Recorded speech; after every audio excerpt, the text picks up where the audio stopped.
Oke, saudara-saudara, kita akan terus berbicara dan kita akan terus memantau bagaimana keadaan New York City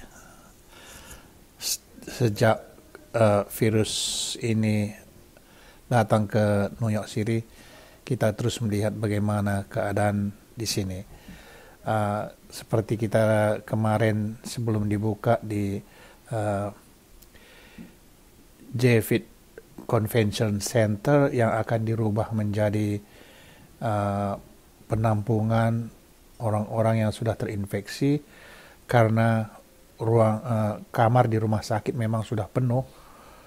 Hampir di seluruh rumah sakit di New York City sudah penuh, maka akan dipergunakan gedung ini.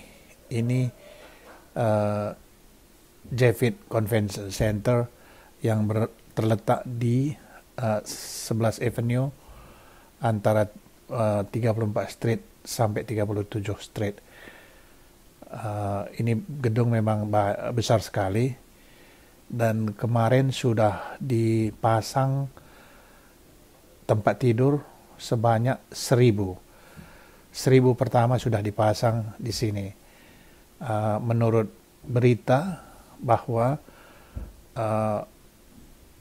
gedung ini akan mulai dipakai, pasien-pasien akan mulai dikirim ke sini mulai besok hari Senin.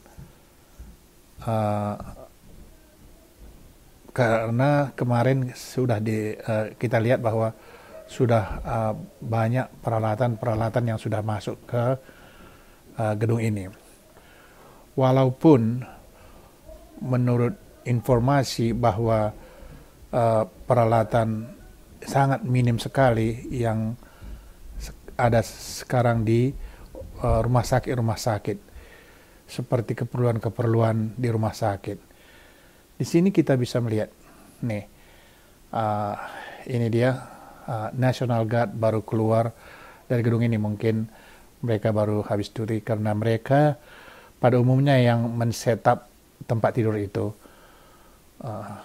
Kita harus berterima kasih kepada orang-orang yang di front line seperti National Guard ini, seperti dokter, nurse, firefighter.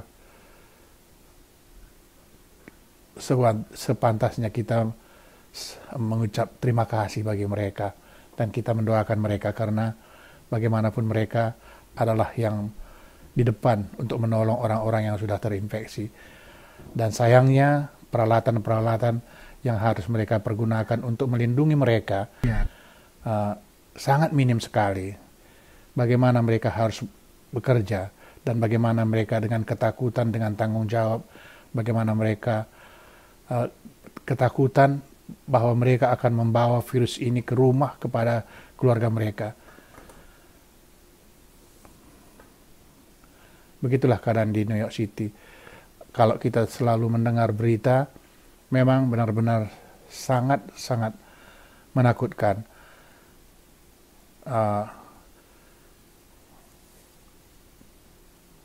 Gubernur Cuomo sudah request sebanyak 35.000 ventilators. Tapi ternyatanya yang dikirim sama pemerintahan pusat hanya sekitar 400. Jadi begitulah keadaan sehingga banyak sekali rumah sakit yang kewalahan menghadapi pasien karena perlengkapan mereka juga tidak ada. Dan kalau kita sering mendengar bahwa banyak sekali orang sudah meninggal dunia, terbesar malah sekarang di Amerika.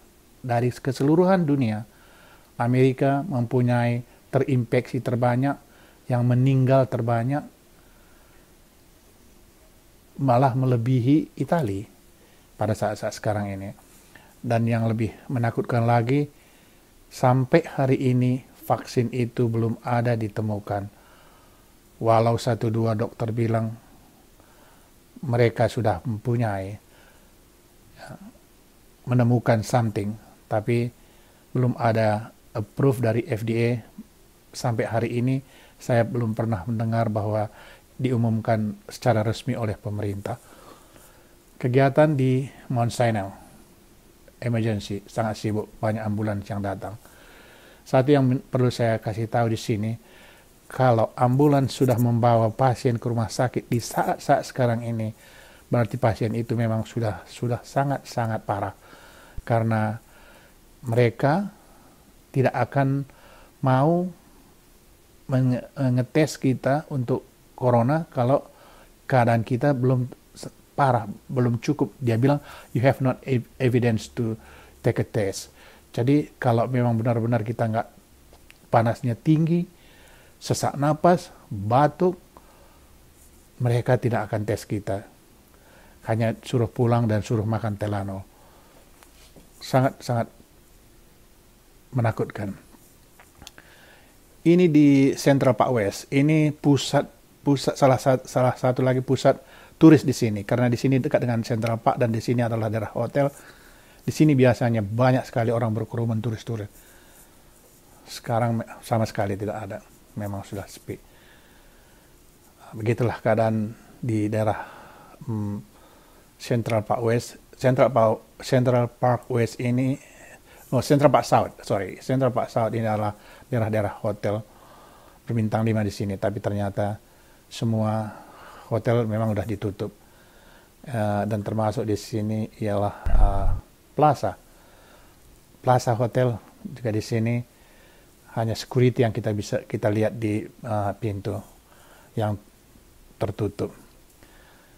Kita kembali juga masih di Midtown ini, kita mau melihat keadaan-keadaan di sekelilingnya, seperti toko-toko. Ini kita bisa melihat memang toko sudah nggak ada lagi dibuka di sini karena memang udah nggak ada orang. Terlebih apalagi kalau toko-toko grocery, deli yang harusnya masih bisa dibuka sih, tapi kalau di Midtown ini karena memang ini bukan residence neighborhood, nggak bakalan ada orang yang sini, dan begitu sepi dan sangat mencekam. Hanya ada kelihatan 1-2 truk-truk delivery, security yang ada. Ini Hilton Midtown, hotel besar di Midtown, sepi dan kosong. Begitulah keadaan yang semakin hari semakin tidak menentu di New York City. Semakin hari semakin kita belum mempunyai harapan karena belum menemukannya, belum ada titik terang bahwa technician atau ahli-ahli farmasi atau ahli-ahli kuman ini memang belum menemukan obat yang benar-benar bisa menuntaskan masalah ini. Begitulah saudara-saudara keadaan di New York City pada saat sekarang ini. Kembali lagi kita berada di Times Square. Times Square, saya selalu membawa ke sini karena di sini adalah titik pusat patokan gitu. Kalau di New York City Times Square sepi, berarti bisa dibilang keseluruhan ke semua pelosok pasti sudah sepi. Tidak ada kendaraan yang lewat. Satu polisi berdiri. Sama sekali sepi. Juga kita mau melihat di sini, kalau yang kita bisa tahu efek daripada ini semua, walau di New York City belum ada sebulan keadaan begini, dampak perekonomian pasti akan langsung dirasakan. Terlebih-lebih bagi orang-orang yang kerjanya, yang hidupnya dari paycheck ke paycheck. Ini udah sangat menyusahkan.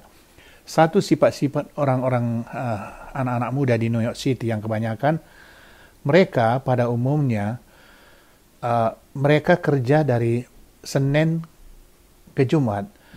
Sabtu Minggu mereka hanya spend. Mereka pergi ke klub, mereka pergi ke restoran, enjoy. Hari Senin mereka mulai bankrupt lagi. Mereka bukan punya duit tabungan. Pada umumnya mereka tidak mempunyai tabungan. Jadi kita bisa lihat, dan orang-orang yang kerja di restoran, orang-orang yang kerja di toko-toko baju, orang-orang yang kerja yang di store-store kecil, kalau store-nya tutup, sedangkan mereka punya tanggung jawab. Dan juga yang saya ketemu orang-orang taxi driver pun sangat terkena pukul. Banyak kita masih melihat taksi berkeliaran di jalan yellow cab. Mereka harus keluar walau mereka takut, walau sepi, mereka harus keluar karena tanggung jawab mereka. Karena banyak di antara mereka menyewa taksi mereka mingguan. Mereka harus membayar sewa taksinya. Mereka harus menghidupi sanak keluarga mereka.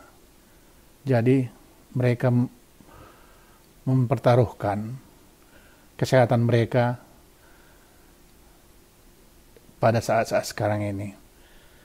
Dan yang paling kita perlu support dalam doa ialah orang-orang yang kerja di rumah sakit, orang-orang yang kerja di firefighter, orang-orang yang bekerja di bagian-bagian depan.